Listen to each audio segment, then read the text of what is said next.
What's up, guys? Marcus here from BlackOvis, and today I'm hanging out with Dan Staton of Elkshape. Dan the fitness man. What's up? We are in his hunting cave right now, and on the table in front of us, we've got basically a pack dump. basically a gear dump. Yeah. What Dan takes with him when he goes hunting. So let's start cruising through this. I would say this is not the 100% everything, Yeah. but this will get you a good idea of like things I'm thinking about. So let's just get into it. And maybe there'll be something on here you were like, oh, I never thought of that maybe. So wet wipes. Yep. I use them for everything from, just trying to have a little mini backcountry bath to maybe when you get something killed, clean your hands up a little bit. Also, this replaces toilet paper for me. So Kirkland wipes. Unscented. Of course. Yep. Right here is kind of a smorgasbord, but this is my backcountry first aid kit.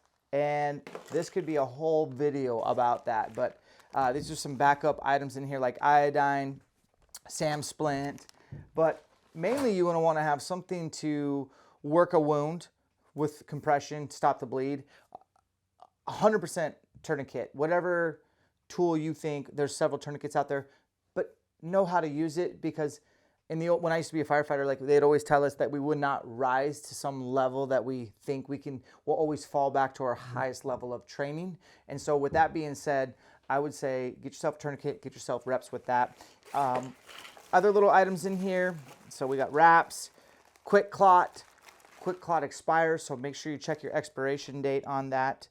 Oh yes, epinephrine. I've had allergic reaction one time to a bee sting, and since then nothing's ever happened, but that has always had me concerned, swelling up, your airway closing, things like that. So epinephrine, it's kind of tough. You have to usually get a script. You can't go buy this over the counter, but just a few things. We could do a whole video on what your backcountry first aid kit should be, but the majors is have practice with it. Make sure there's a tourniquet in there. Make sure your hunting partner knows where this is in your pack. Yep. So you have one in your pack. Do you have one in your truck as well as a backup? Yeah. Okay. Hydration system, kind of a couple schools of thoughts here. I don't like just, quite honestly, I used to do just aqua tabs, iodine tabs in water. It takes forever, tastes terrible. Sawyers are awesome. Only downfall is just watching them in colder weather, them freezing up. So that's a concern if you have to sleep with it in your sleeping bag. If you need to keep it from freezing, clean them out once a year. I pretty much, at my base camp, have this giant tank. I try to spike or bivvy hunt near water, and then these are like my mass storage tanks that I take clean water with me. This is my dirty bag. So you get your dirty bag, and then you have your quick connect systems to where you can just click in, hang it above a tree, gravity's flowing. While you're sleeping, you wake up to water. So pretty much we get water at night before we go to bed. We drink the water we already have. When we wake up in the morning, we have water ready to go, and then we go to the creek again, fill up for while we're gone. So you're always coming home to water that's clean. You can never have enough water. And I like the gravity fed system. So that's all platypus stuff. And while we're on water yeah. filter systems, this guy right here. SteriPen. SteriPens are awesome. They work really well. The battery life is crazy. This just takes AA's. So I just threw lithiums in there. I'll probably swap them out for new ones at the beginning of the hunting season. But, I usually use a Nalgene. I'm not a bladder guy in the backpack. Yeah. I like Nalgenes. And so this is just, you double click, 32 ounces, takes about, a minute or so. Stir it, good to go. Make sure you take this off, and so that you're actually getting it to work. And it's an awesome little gadget. Haven't been sick with it, and it's really convenient. So this is actually always in my pack. Sweet. Speaking of boiling water, I'm a JetBoil guy just because it's so fast and easy. There are other systems out there for sure. I've heard that these maybe don't work as good at certain elevations. I really haven't noticed much of a big deal with the JetBoil, but it's been very reliable for me, packable, and I'm a freeze-dried meal kind of dinner guy. No nonsense dinners. So the fact that it boils fast and that my dinner is 15 minutes away once it's done cooking, I'm a JetBoil guy. Sweet. Okay, let's get these monstrosities out of the way. This is when you hunt areas where there is cattle. I mean, there's a lot of open range areas out west, and there are actual layers on Google Earth that you can put on to see where those cattle are going to be. But I don't know if you've ever hunted elk where there's cattle. It's very often. Actually, I did one time, and it was tough.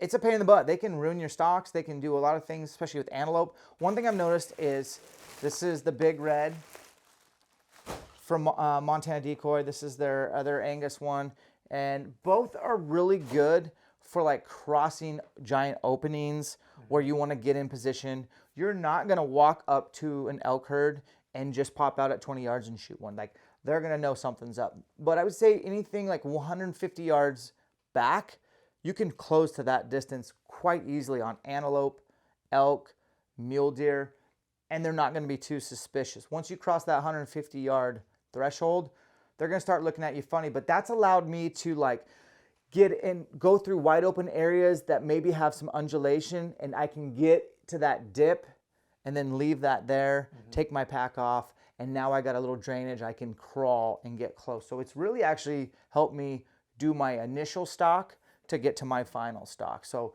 something to consider for spot and stock elk hunting, mule deer, and antelope. I like to have contingencies, so we keep those stowed in the truck.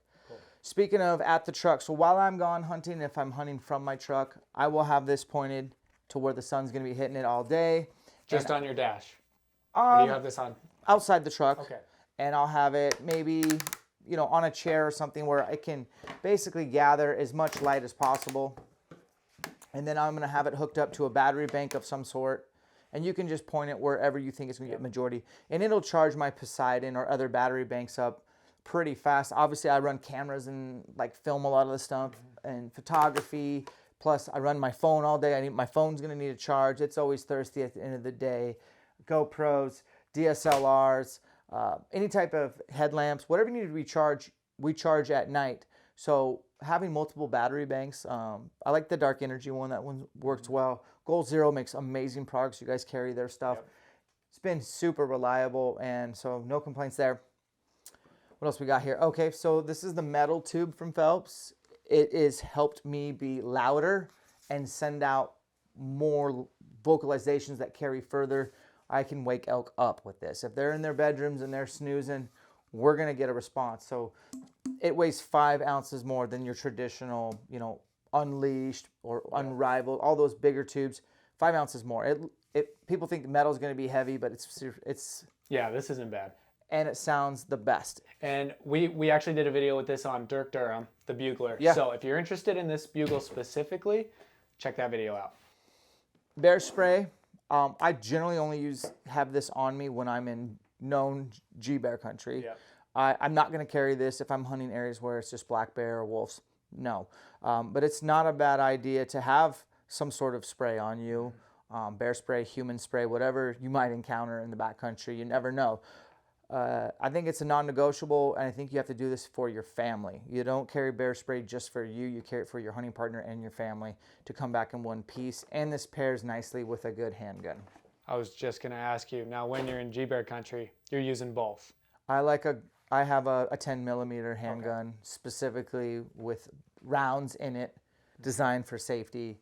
And that handgun is a 15 round magazine. So yeah. And I practice in the off season as well. Trekking poles. Trekking poles. They're life. I run these, the Leckies or BlackOvis Crest stones. Crest stones. I like the kind that break up into 3. Actually, we got them right here. Okay, yeah. Some trekking poles only fold in half, and I feel like no matter where you put them, they're gonna kind of stick out. I like the ones that fold into 3. I don't know. Maybe I'm weird, but I just feel like it's nicer. They're more compact. You can get them into your pack in different places a bit easier. And then there's just multiple uses for these. Obviously, my backcountry shelter requires 2 of these, and so I'm going to bring those always. I carry a really light backcountry shelter that weighs like 17 ounces. It's kind of serves 2 purposes. One, I can wait out any storms without being huddled over a fire and be out of the weather. I like hunting animals right when storms break. So if I can fight through a storm knowing that's going to break with daylight left, that's good for hunting. The other thing is I find a really good sexy elk spot and I just happen to wander 7-10 miles from my truck, I usually carry enough stuff to where I can pull off sleeping right there with the elk and then hunting him that morning. So that's not uncommon. The other thing you can use, we've talked about in other videos, is trekking poles are awesome for just putting your binos on and just having a little more stable platform to stare from. It makes a difference. You might see more animals. We've used those in the past for putting duct tape or electrical tape on your trekking poles to store extra tape for whatever you need. Maybe you cut yourself, you need electrical tape. What other uses do you got for? I mean, you can use them as shooting sticks too. Shooting sticks.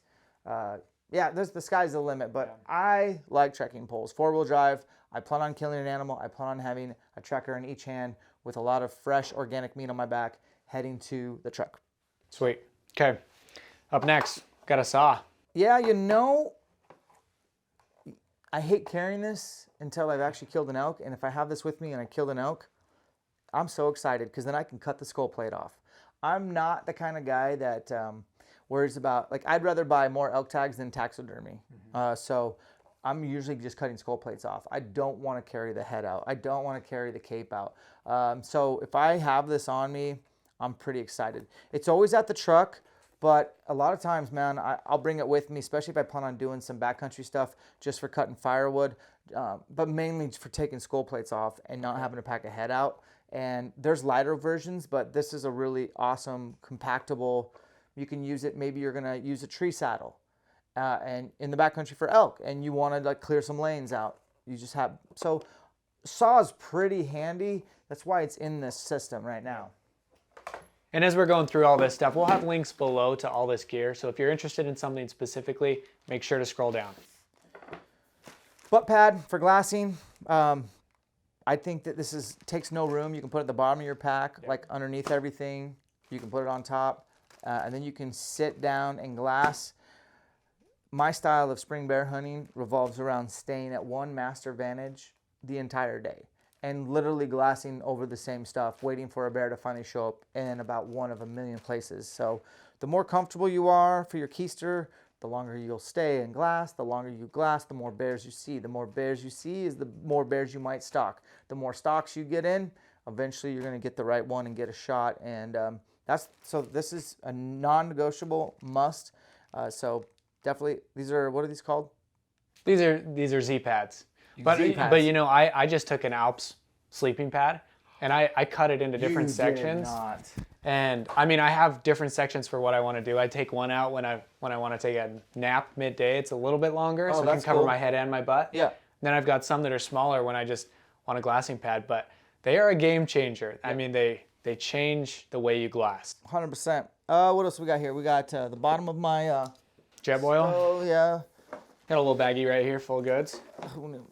Flagging tape for blood trailing, and you know, there's an art to blood trailing, so make sure that you have a system in place.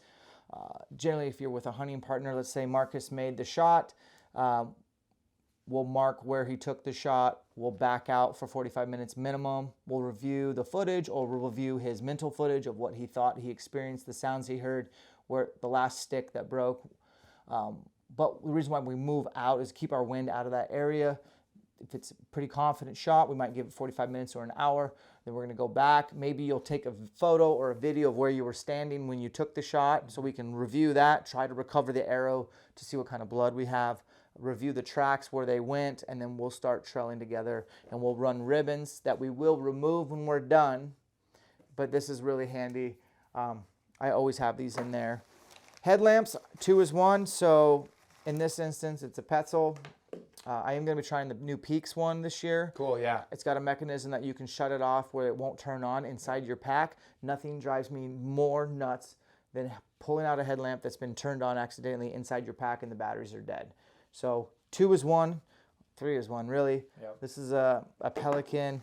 Paracord 550, waterproof matches, extra bottle of these, scent or wind indicator, electrical tape, which is very functional, aqua tabs in case we have to, gloves for just working on your game, an extra diaphragm call. Believe it or not, I haul around Allen's, a full set, just because you never know, and little face paint when you need to stock up here. That's in this kit. And then we've gone through the kill kit on other videos, but briefly. Yeah, we can cruise through these too. A skinner, a deboning knife, and there is a difference between the two. BlackOvis game bags.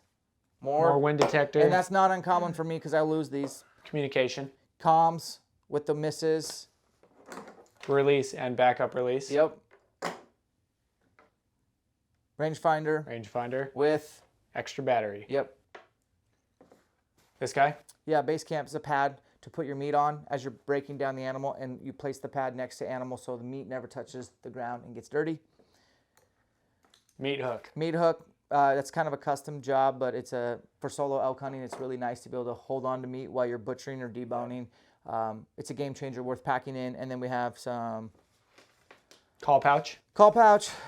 Amp calls from, people want to know what I want. I don't call elk a lot, not nearly as much as Phelps and the Bugler. Like, you boys call too much. But I don't sound like them either. They're amazing elk sound vocalizers. So I like the black, the orange, the gray. Those are all kind of like lower end, basic beginner. I just need to be able to make a basic mew, a really high tone, ringing tone locator bugle, a few grunts and chuckles if I'm trying to pick a fight. But everything sounds pretty good out that metal tube. In this little pouch here is just another extra lighter and 2 AAA batteries and a rangefinder battery number 2. I'm paranoid, but this is typical what you'd find in my elk hunting day pack. If you guys think of anything else you think we might want to add to Dan's kit, let us know below. If you have any questions about any gear we've gone over, comment below, give us a call. Love to answer. Thanks, Dan. You bet.